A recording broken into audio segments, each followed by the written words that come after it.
Chers jeunes, j'espère que vous allez bien, là où vous êtes en confinement, quelle que soit votre situation.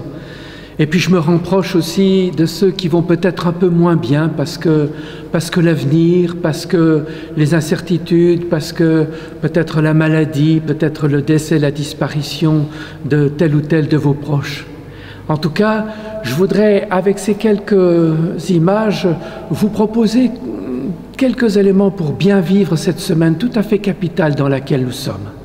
D'abord, nous sommes dans une situation inédite et nous n'avons pas fini d'en comprendre le sens, ni les orientations, ni les conséquences.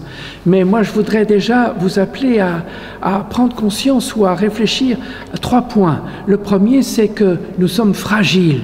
On pouvait penser que nous étions presque tout-puissants. Bien non, nous sommes fragiles.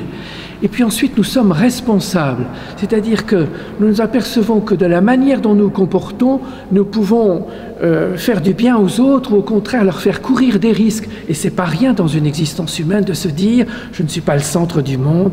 Tout ne tourne pas autour de moi, mais de la manière dont je vis, ça peut faire du bien ou ça peut faire courir des risques aux autres. C'est le deuxième point. Le troisième point, nous sommes solidaires. Nous découvrons que si des personnes ne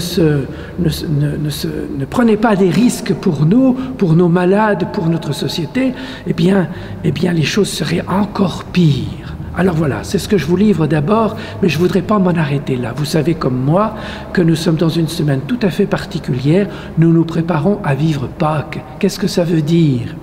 Ça veut dire que ces jours-ci, nous essayons, même si nous ne pouvons pas nous rassembler comme d'habitude, nous essayons de nous retrouver autour de Jésus pour, avec lui, avancer pas à pas dans les derniers jours de sa vie terrestre, parce qu'il nous y dit des choses absolument essentielles pour nous. La première, c'est qu'il nous dit « ce que j'ai vécu, ce que je vais vivre, je veux que vous en conserviez la trace, et une trace qui soit vivante en vous et qui vous aide à vivre. » C'est l'Eucharistie, c'est les prêtres, qui sont là pour nous aider à vivre de ce qui faisait vivre Jésus, de l'amour qui l'animait, de l'Esprit Saint qui habitait Jésus.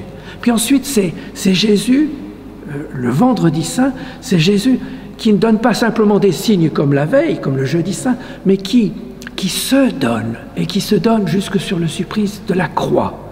C'est incroyable. Jésus qui nous aime, il accepte que par notre indifférence, par notre mépris, par notre dureté de cœur, par les injustices dont nous sommes acteurs, eh bien, il accepte quand même de les porter, de nous dire « je t'aime quand même ». C'est Jésus le vendredi saint.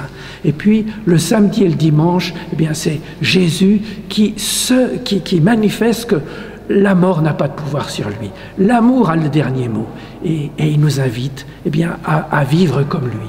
Alors, vivons ces derniers jours, ces jours de la vie terrestre, ces derniers jours de la vie terrestre avec Jésus, et puis vivons de la vie de Jésus, qui est Jésus vivant. C'est-à-dire, nous essayons là où nous sommes, avec lui, d'inventer cette vie où l'amour a sa place, où l'autre a sa place, où le respect de l'autre, l'estime de l'autre, le service de l'autre ont leur place. Et ainsi, je pense que nous n'aurons pas vécu n'importe comment et sans fruit pour demain cette année sainte, cette semaine sainte 2020.